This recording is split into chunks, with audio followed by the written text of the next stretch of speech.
জুলাই বিপ্লবের জুলাই সনদ বাস্তবায়নের গণভোট ছাড়া বাংলার মাটিতে আমরা আর কোনো কিছুই হতে দেব না। যেই ভাষায় বললে সরকার বুঝবে আমরা সেই ভাষাই প্রয়োগ করব, সেই কর্মসূচি ঘোষণা করব ইনশাআল্লাহ। সবাই যার যার অবস্থান পরিষ্কার করুন। হয় আপনি জুলাই বিপ্লবের পক্ষপাতী, আর না হয় আপনি ৭২-এর বাকশালপন্থী। ৭২-এর পরাজিত বাকশালপন্থীরা আগামী 13ই নভেম্বর বাংলাদেশের বিরুদ্ধে লকডাউনের নামে যুদ্ধের ঘোষণা দিয়েছে। আমি ঘোষণা করতে চাই 13ই নভেম্বর কোন বাকশালপন্থীকে বাংলার রাজপথে আমরা নামতে দেব না। যদি কেউ নামবার অপচেষ্টা চালায় আমরা তাদেরকে রাজপথে মোকাবেলা করব ইনশাআল্লাহ। সংগ্রামী সাথী ও বন্ধুগণ, 2024-এর জুলাই বিপ্লব সহস্রাধিক তাজা প্রাণের রক্তের বিনিময়ে অর্জিত এই বিপ্লব। এই বিপ্লবের ভিত্তিতে আগামী বাংলাদেশ পরিচালিত হওয়ার জন্যই ঐক্যমতের ভিত্তিতে জুলাই সনদ প্রণীত হয়েছে।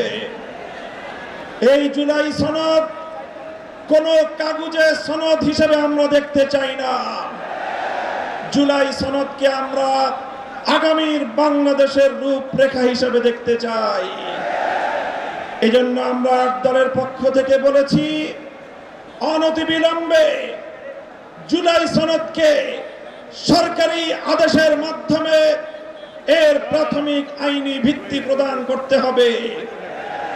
এরপরে আগামী ত্রয়োদশ জাতীয় সংসদ নির্বাচনের পূর্বেই গণভোটের মাধ্যমে জুলাই সনদকে চূড়ান্ত আইনি ভিত্তি প্রদান করতে হবে। এর ব্যত্যয় হলে জুলাই বিপ্লব পন্থীরা বরদাস্ত করবে না, সেটা মানবে না।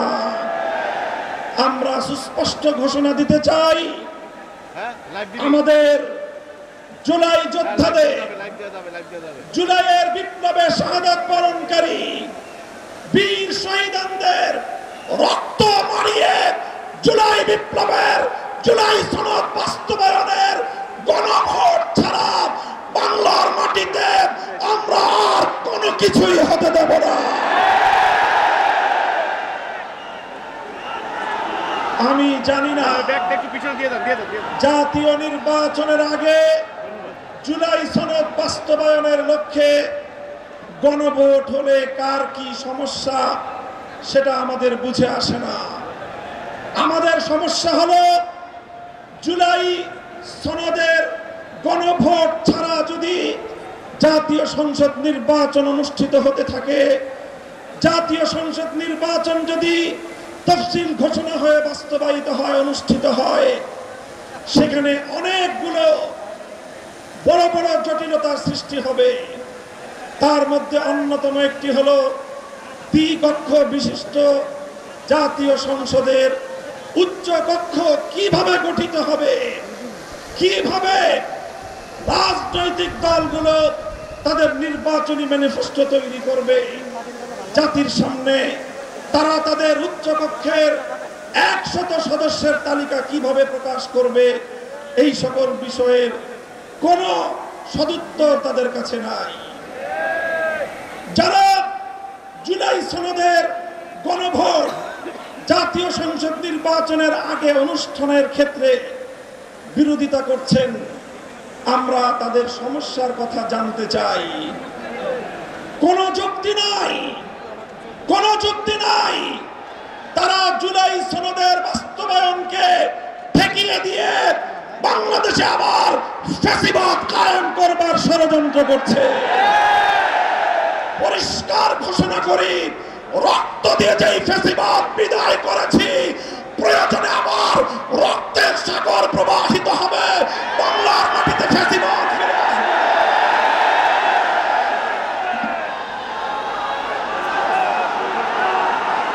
রাজনৈতিক পক্ষগুলোকে বলতে চাই, দিয়েছি বালাকোটে, আমরা রক্ত দিয়েছি শাপলা চত্বরে, আমরা রক্ত দিয়েছি 2015 সালে, রক্ত দিয়েছি 2021 সালে, রক্ত দিয়েছি জুলাই বিপ্লবে। আমাদের মুখোমুখি দাঁড়াবার চেষ্টা করবেন না। আমরা রক্ত দিয়ে অধিকার আদায় করি, রক্ত দিয়ে বাংলাদেশ কিনেছি, রক্ত দিয়ে এই বাংলাদেশের স্বাধীনতা রক্ষা করবো ইনশাআল্লাহ। সংগ্রামী সাথী ও বন্ধুগণ, জুলাই বিপ্লবে আমার সকল সহযোদ্ধাদেরকে আমি বলতে চাই, রাজনৈতিক মতবিরোধ থাকতে পারে, নির্বাচন নিয়ে মতপার্থক্য থাকতে পারে, আপনারা যার যার নির্বাচন করবেন সেটা পরের কথা। আসুন, যারা জুলাইয়ের বিপ্লবের রাজপথে ছিলেন, জুলাই বিপ্লবের সনদের আইনি ভিত্তি কার্যকর করার জন্য আমরা হাতে হাত রাখি। সংগ্রামী সাথী ও বন্ধুগণ, সর্বশেষ বক্তব্য, আগামী 13 তারিখ জুলাই সনদের গণভোটকে কেন্দ্র করে সরকারি সিদ্ধান্তের দিকে আমরা তাকিয়ে আছি। সরকার যদি জনগণের শান্তিপ্রিয় ভাষা বুঝতে ব্যর্থ হয়, আবার বলছি, সরকার যদি 8 দলীয় নেতৃবৃন্দের শান্তিপ্রিয় ভাষা বুঝতে ব্যর্থ হয়, যেই ভাষায় বললে সরকার বুঝবে, আমরা সেই ভাষাই প্রয়োগ করব, সেই কর্মসূচি ঘোষণা করব ইনশাআল্লাহ। প্রস্তুত থাকবেন তো আপনারা? ইনশাআল্লাহ যুদ্ধ করে ফ্যাসিবাদ বিতাড়িত করেছি।